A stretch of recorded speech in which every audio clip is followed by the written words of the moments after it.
Morning dear student, Caliber online classes में आप सभी लोग का स्वागत है। हम लोग पढ़ रहे थे matrix and determinant. Matrix and determinant में आज का हमारा इम्पोर्टेंट टॉपिक है।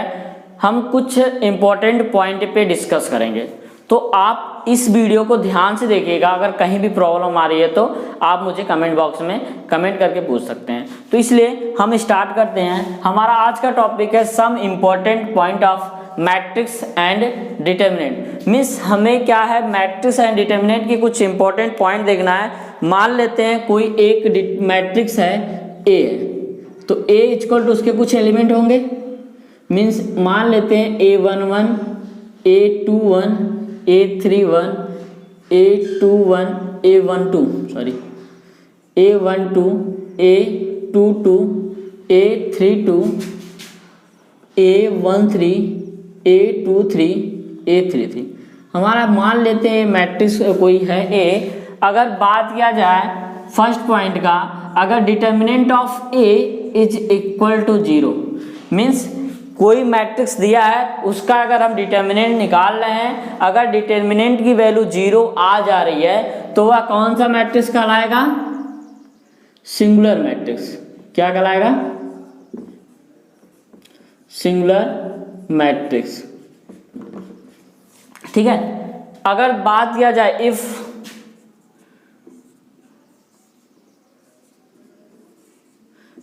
Determinant of A is not equal to 0, अगर किसी भी मैट्रिक्स के डिटर्मिनेंट को फाइंड किया जा रहा है, अगर वह 0 नहीं है तो कौन सी मैट्रिक्स कहलाएगी? Non singular matrix.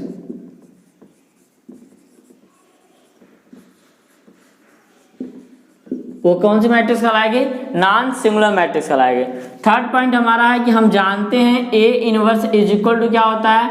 Adjoint of A divide by determinant of A. Means अगर किसी भी डिटर्मिनेंट का अगर adjoint by mod A, means determinant of A कर रहे हैं, तो वह क्या आएगा? A inverse of the matrix. But यहाँ पे बोला जाए अगर determinant of A is equal to 0, means inverse exist. Means क्या है? डिटर्मिनेंट अगर 0 के बराबर नहीं है तो इनवर्स एग्जिस्ट करेगा। बट अगर बोला जाए if determinant of A is equal to 0, then inverse of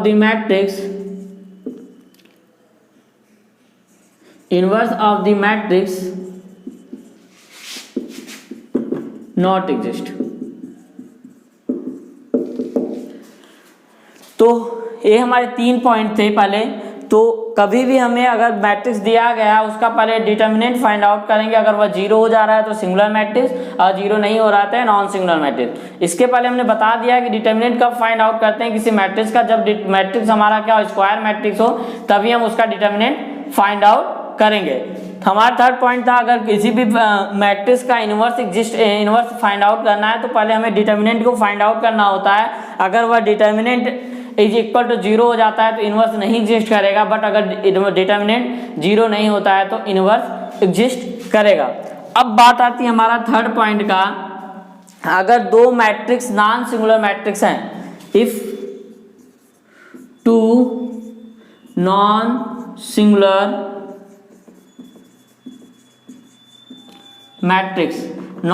matrix A and B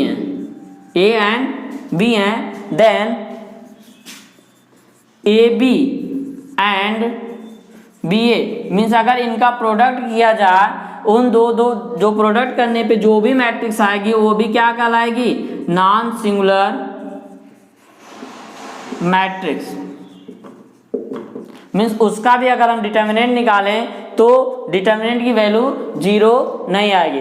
तो ध्यान देखिएगा, कभी भी दो नॉन सिंगुलर मैट्रिक्स का अगर मल्टीप्लाई कर रहे हैं तो उनका मल्टीप्लिकेशन भी हमारा नॉन सिंगुलर मैट्रिक्स आएगा। हमारा अगला प्रॉपर्टी है या अगला पॉइंट है, अगर कोई भी दो मैट्रिक्स हैं ए एंड बी, दोनों मैट्रिक्स का अगर मल्टीप्लाई करके उसका डिटर्मिनेंट फाइंड आउट किया जा रहा है तो वह क्या होगा, दोनों मैट्रिक्स के इंडिविजुअल डिटर्मिनेंट के मल्टीप्लिकेशन के क्या होगा, बराबर होगा।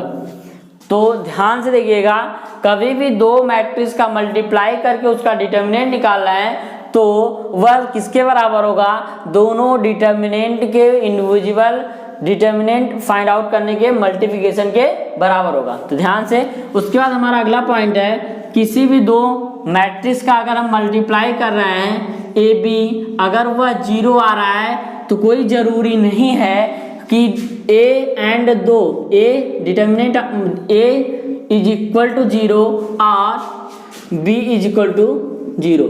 ये क्या है, नॉट नेसेसरी। ये नेसेसरी नहीं है कि हमारा दोनों क्या होगा, 0 होगा। ठीक है, ध्यान से। तो अब बात आती है कि दोनों 0 हो भी सकता है, दोनों 0 नहीं भी हो सकता है।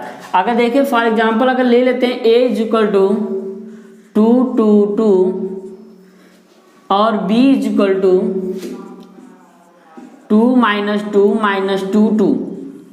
अगर बात किया जाए इस डिटर्मिनेंट का, दोनों डिटर्मिनेंट हैं, अगर दोनों का मल्टीप्लाई किया जाए ए बी तो क्या आ जाएगा, ए बी को अगर फाइंड आउट किया जाए 2 2 2 2 2 -2 -2 2, अगर इसकी वैल्यू को फाइंड आउट किया जाए तो 2 दूना 4 -4 0, 2 दूना 4 -4 0 0 0। मीन्स क्या आ रहा है, 0 मैट्रिक्स आ रही है, मीन्स बराबर 0 आ रहा है, 0 आ रहा है, मीन्स ये दोनों क्या है, डिटर्मिनेंट 0 नहीं है, नल मैट्रिक्स नहीं है। बट अगर नल मैट्रिक्स नहीं है, बट एक चीज और याद रखना है कि दोनों डिटर्मिनेंट की वैल्यू क्या आएगी, सिंगुलर। दोनों डिटर्मिनेंट वैल्यू जो आएगी 0 आएगी, मीन्स दोनों जो डिटर्मिनेंट मैट्रिक्स होंगे वह क्या कहलाएंगे, सिंगुलर मैट्रिक्स।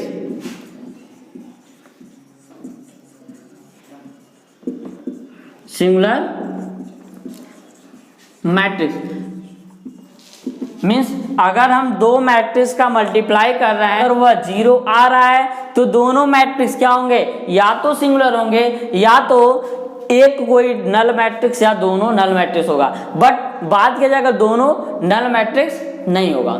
ठीक है, तो अगला हमारा पॉइंट है, अगर किसी भी मैट्रिक्स में अगर नल मैट्रिक्स से मल्टीप्लाई कर देते हैं, किसी भी मैट्रिक्स में अगर नल मैट्रिक्स से मल्टीप्लाई कर रहे हैं तो वह क्या आएगा, नल मैट्रिक्स आएगा। ठीक है, तो ये हमारा इंपॉर्टेंट पॉइंट था। अगला हमारा इंपॉर्टेंट पॉइंट है, किसी भी मैट्रिक्स में, किसी भी नल मैट्रिक्स में, किसी भी नल मैट्रिक्स में अगर आइडेंटिटी मैट्रिक्स या किसी भी मैट्रिक्स से मल्टीप्लाई किया जा रहा है तो वह क्या आएगा, हमेशा नल मैट्रिक्स आएगा। क्या आएगा, नल मैट्रिक्स में सारे एलिमेंट उसके क्या हो जाएंगे, 0 0 हो जाएंगे। ठीक है, तो ये हमारी कुछ इंपॉर्टेंट पॉइंट था। इसके बाद कुछ और भी इंपॉर्टेंट पॉइंट है, हम आगे देखते हैं। देखिए हमारा अगला प्रॉपर्टी है, if a non singular matrix, कोई एक नॉन सिंगुलर मैट्रिक्स है और किसी दूसरे मैट्रिक्स से अगर हम मल्टीप्लाई कर रहे हैं, अगर वह 0 आ रहा है, मीन्स नल मैट्रिक्स आ रहा है, तो हमारा बी, देन बी क्या होगा, नल मैट्रिक्स होगा। ध्यान से, बी क्या होगा, नल मैट्रिक्स होगा।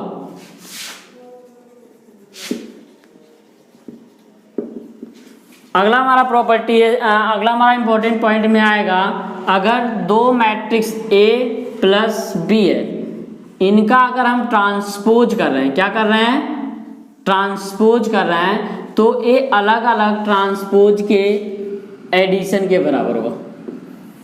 ठीक है, कभी कभी ट्रांसपोज को हम डैश से दिखाएंगे और कभी कभी हम ट्रांसपोज को टी से दिखाएंगे, तो इसमें कंफ्यूज मत होइएगा आप लोग। अगर बात किया जाए दूसरा है ए माइनस बी, दोनों मैट्रिक्स का इसका ट्रांसपोज निकाल रहे हैं, तो ए क्या होगा, A transpose minus B transpose. इसी तरीके से अगर बात किया जाए, अगर दो मैट्रिक्स का मल्टीप्लाई कर रहे हैं, दो मैट्रिक्स का मल्टीप्लाई करके उसका ट्रांसपोज निकाल रहे हैं, तो हमारा क्या होगा, B transpose into A transpose. क्या होगा, B transpose into A transpose. इसी तरीके से अगर बात किया जाए इनवर्स में आ जाए, ए डॉट बी का अगर हम इनवर्स निकाल रहे हैं, क्या निकाल रहे हैं, इनवर्स निकाल रहे हैं, तो ये क्या होगा, इसका B inverse into A inverse हो जाएगा। क्या हो जाएगा? B inverse into A inverse हो जाएगा। अगर बात किया जाए किसी भी डिटर्मिनेंट मैट्रिक्स में के ए ट्रांसपोज, के ए ट्रांसपोज, तो क्या हो जाएगा? के ए का ट्रांसपोज। ठीक है। अगर बात किया जाए किसी भी मैट्रिक्स में इनवर्स निकाल जाए तो के ए इनवर्स, ये क्या हो जाएगा? के इनवर्स इंटू ए इनवर्स। तो ए हमारे इंपॉर्टेंट पॉइंट थे जो बहुत ही इंपॉर्टेंट है किसी भी एग्जाम को या ऑब्जेक्टिव को क्वेश्चन करने के लिए बहुत ही यूजफुल होगा। तो इस प्रॉपर्टी को आप ध्यान से देख लीजिए और इसे लिख लीजिए नोटबुक पे। अगला हमारा प्रॉपर्टी है किसी भी अगर मैट्रिक्स का अगर हम एडजॉइंट ले रहे हैं, क्या ले रहे हैं? एडजॉइंट, एडजॉइंट ऑफ ए ले रहे हैं, इसका डिटर्मिनेंट फाइंड आउट कर रहे हैं, तो ए जो होगा वो determinant of A power n minus 1 होगा। अब बात आती है n क्या है? n है order of the matrix, n है order of the matrix. Order of the matrix या क्या हो जाएगा? Number of order, number of row के इक्वल, या हो जाएगा नंबर ऑफ कॉलम के इक्वल। यहाँ पे अगर बात किया जाए एडजॉइंट ऑफ ए का डिटर्मिनेंट बात किया जा रहा है तो क्या होगा? स्क्वायर मैट्रिक्स होगा, मींस नंबर ऑफ रो और नंबर ऑफ कॉलम क्या होंगे? बराबर होंगे। तो ऑर्डर ऑफ द मैट्रिक्स के बराबर मींस अगर डिटर्मिनेंट हम निकाल रहे हैं तो क्या हो जाएगा? ए determinant of A n minus 1। अगर इसी तरीके से मान लेते हैं दो बार इसका एडजॉइंट निकालें और फिर से एडजॉइंट ए, इसका अगर हम डिटर्मिनेंट निकाल रहे हैं, इसका डिटर्मिनेंट निकाल रहे हैं तो ये डिटर्मिनेंट ए के पावर n माइनस 1 का होल स्क्वायर हो जाएगा। क्या हो जाएगा? a इंटू n माइनस 1 का होल स्क्वायर। ठीक है। हमारा क्वेश्चन है late A be a non-singular matrix of order 3 cross 3 then DJ means adjoint of A का डिटर्मिनेंट पूछा जा रहा है किसके इक्वल है।